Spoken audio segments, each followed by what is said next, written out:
Okay, I'd like to welcome everybody for a presentation on the Wild and Scenic River. It's going to be designated, and Nikki Saunders has had a lot to do with getting it into Congress and working on it.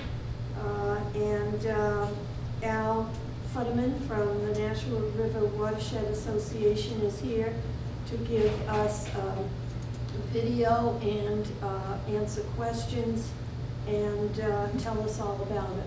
So with further ado, Al Futterman. Thanks for having us. I'm Al Futterman from the National River Watershed Association. We're going to start off with about a 4-minute video, and then I'll launch into a short PowerPoint.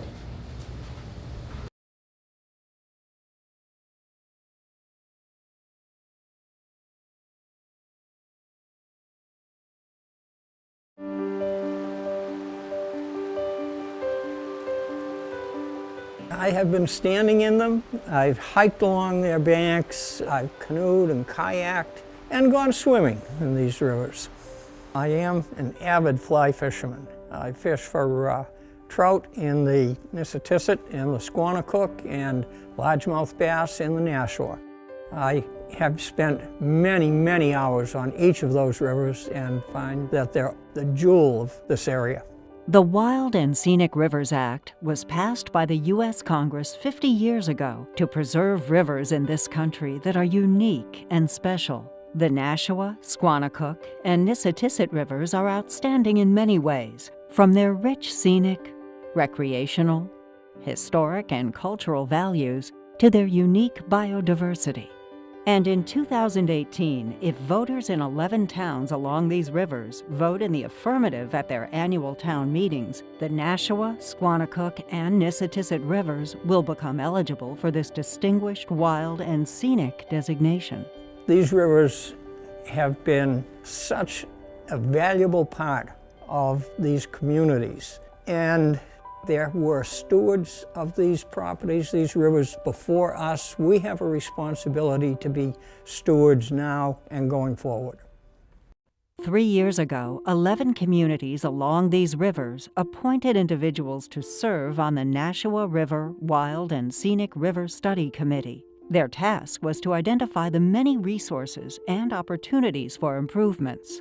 As part of their work, and with much public input, the committee developed the Voluntary River Stewardship Plan, a future guide to protect and enhance what is special about these rivers. When I first heard about the Nashua River Wild and Scenic River Study, I was not sure what it would mean to the towns that were included in the study area. I wasn't sure if there would be additional federal regulation that would be imposed on the communities, and I wasn't really sure how it would impact the landowners along the river. It's understandable for people to have those questions and concerns. It's absolutely not about creating a federal river park. We would have no land use management authority. We're not going to affect hunting or fishing or any of the other practices that are occurring right now on the river. What it is about is empowering local communities to care for a resource that they care deeply about already. That's the whole idea of the Voluntary Stewardship Plan, to place communities out front and provide a framework for them to work together to protect those special river values.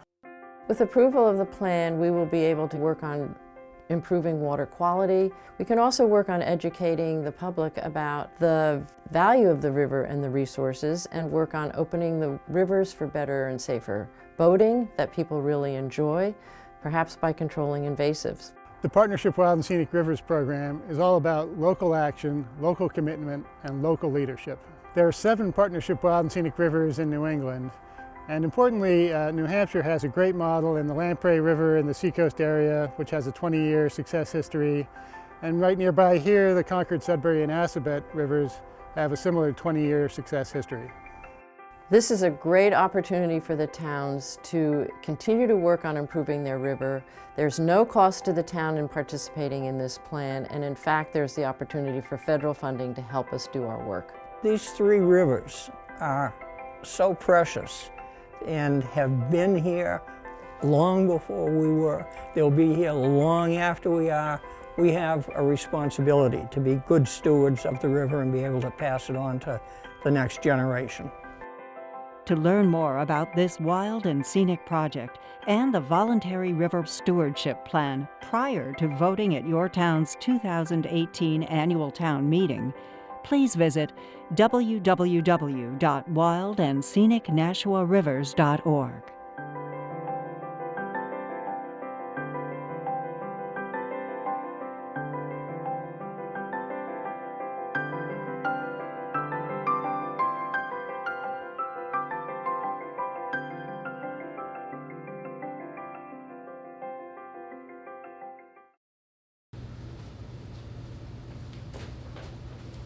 So hopefully that short video gave you some sense. I need you not in front of that because the camera is saying, Of course. holy smokes. All right, you're great.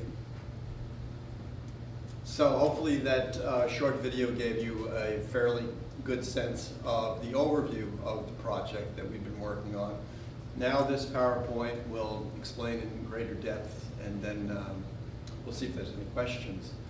The wild and scenic, next please, down. Page down. Yeah, yep. And next. We've been working with Congresswoman Tsongas since long before 2015.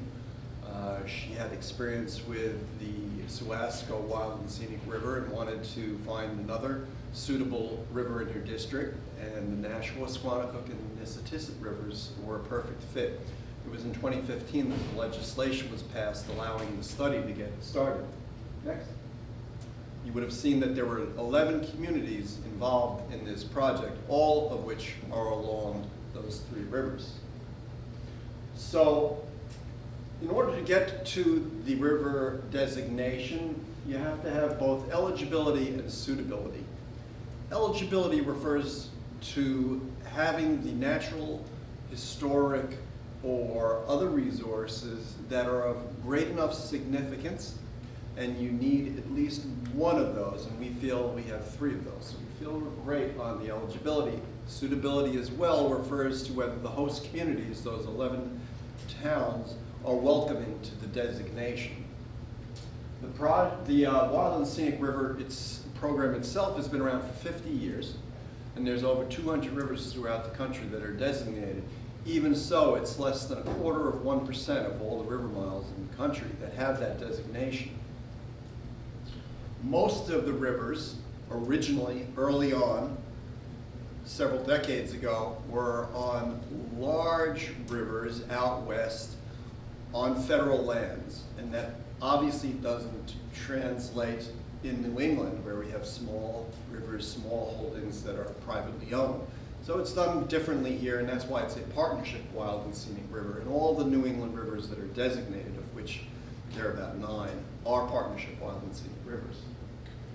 So the study committee, which you'll understand from the next slide what that is, has been working for 3 years on this study, and the primary product is the river stewardship plan, which I'll hold up in a moment. Next. Here we are in Bolton. Next. The study committee has at least one representative appointed by the Board of Selectmen from each community. We also have voting members from the National Park Service, obviously, and the National River Watershed Association, as well as a few state and federal agencies. U.S. Fish and Wildlife Service is on there because of the Oxbow National Wildlife Refuge, which occupies a full 8 miles of the Nashua River. Next. This is going to tell us and show us where we're talking about geographically. So at this point in southern Lancaster, the north branch and the south branches come together, the meeting of the waters, and the main stem Nashua runs up to the New Hampshire state line. So all that is in, as well as the Squannacook River in its entirety and the Nissitissit River in its entirety, from Lake Potanipo in Brookline down to its confluence with the Nashua. We're talking about this section that's Bolton. Next.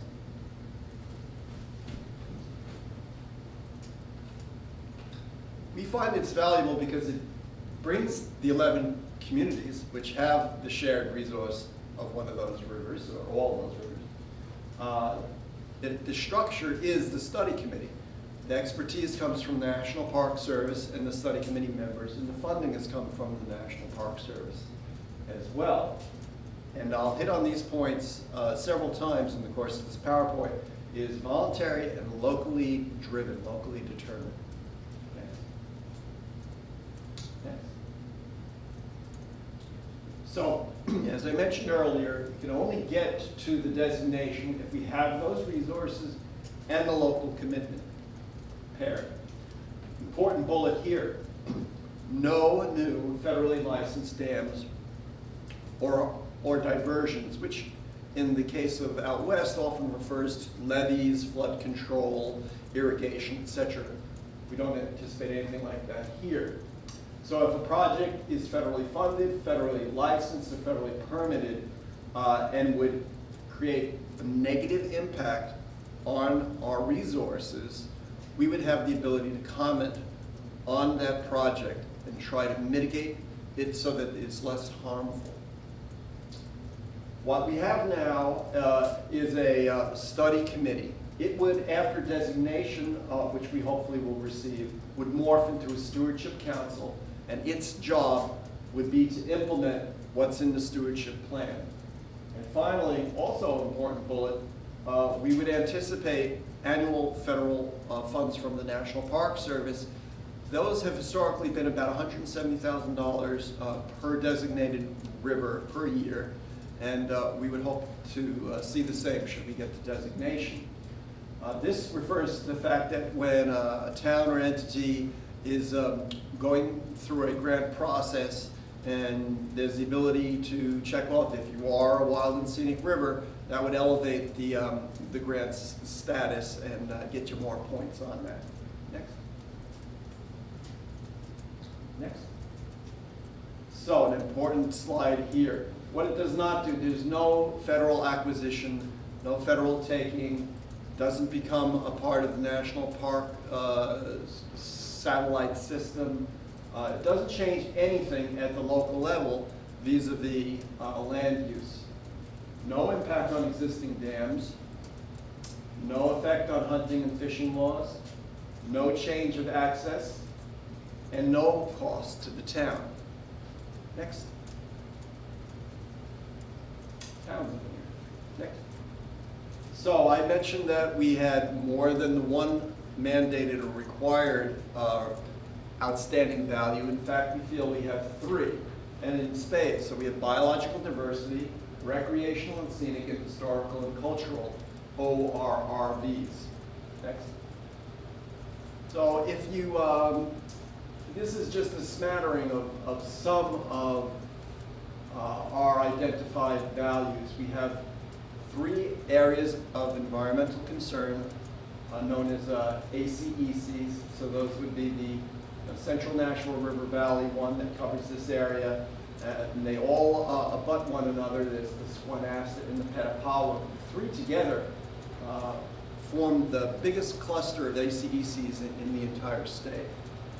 We also have priority natural communities in the Nashua River. The next slide, which I don't have to go to yet, will show that on a map.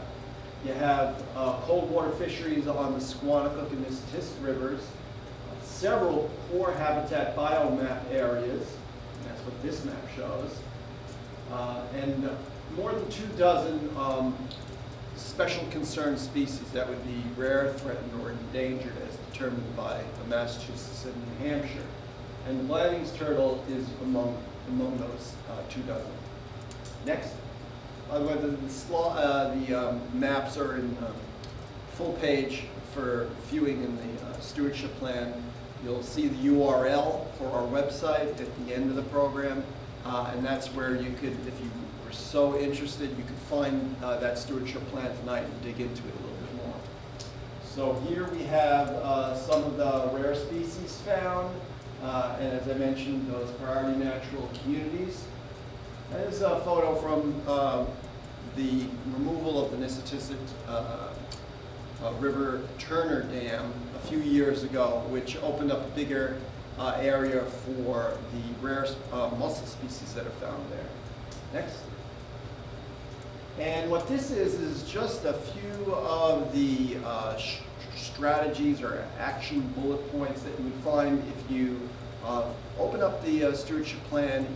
After each ORV is described, there's an action plan which lays out what are the goals, objectives, and action items. So the ones I pulled out just as examples are habitat, awareness raising, non-native invasive species, whether those are aquatic or terrestrial, and how do you deal with that? Well, organize some cleanups. Next. Moving on to the second ORRV, this is recreational and scenic. These include stocking of trout on many of our cold water brooks, the National River Rail Trail and its interconnected trails. The 12apr18 is an outfitter in West Groton. They alone see 8,000 unique visitors each year that they put into canoes or kayaks. A whole mess of bass fishing groups use the National River for their annual tournaments. There's also some festivals that are held every year on our rivers. Next. Some of the views that you'd encounter on the three rivers. This, of course, is up Prospect Hill by Fruitlands. Next. And different ways that people enjoy themselves on the water, including the 12apr18. This is from the Groton School. Their crew uses the National River. Next.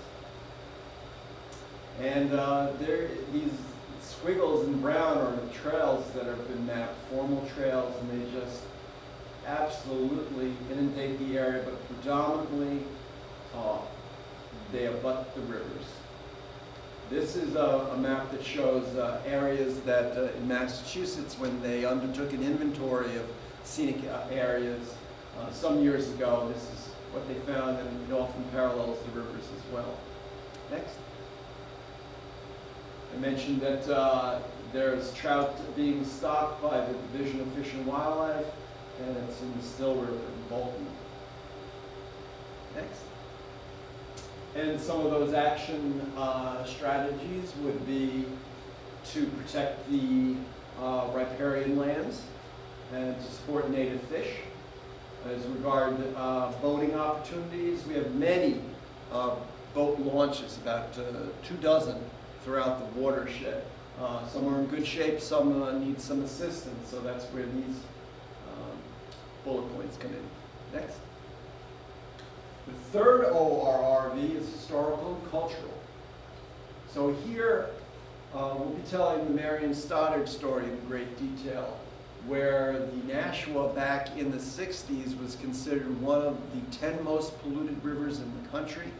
Here we are now considering it for wild and scenic river status. So that reversal we feel to be of national, if not international, significance. You also have Freedom's Way National Heritage Area overlapping our study area. Benton Mackay is the originator of the Appalachian Trail. He lived most of his life in the Shirley Center. You have the covered bridge in Pepperell. We just touched on the view at Prospect Hill. And some of you may be familiar with the very popular River Ranum Wild, which is shown in the next slide. But here are the iconic photos of the before and after of the Nashua River. Next. So Marion Stoddard, Benton Mackay, the Thoreau Trail from Prospect Hill, looking over into Mount Wachusett. You might be familiar with our updated canoe guide from just last year, and there is the work of 1,000 film made about Marion's story. Next. And finally, the examples from the action items of this third ORRV. We note that there are many historical and cultural sites, some in, again, good repair, others needing repair. And then here we could bring more sites into the National Historic Registry, as well as conducting our own visual resource inventory. Next. Next. So, in order to get to designation, the boards of selectmen in the 11 towns have allowed us to put a warrant on the article, I believe in Bolton, it's article number 6. So it'll be early in the evening of the town meetings.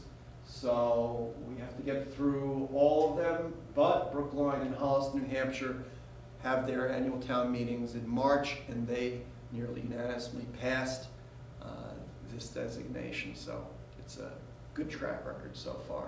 Next. And finally, any questions? I think their next slide will show you one more.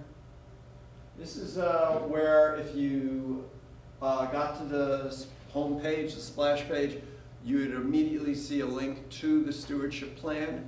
You would also find the video that we saw earlier, and it's just chock full of other information about the ORVs, about the study committee. It has minutes from meetings that we've held. We've had monthly meetings for the last 2.5, 3 years.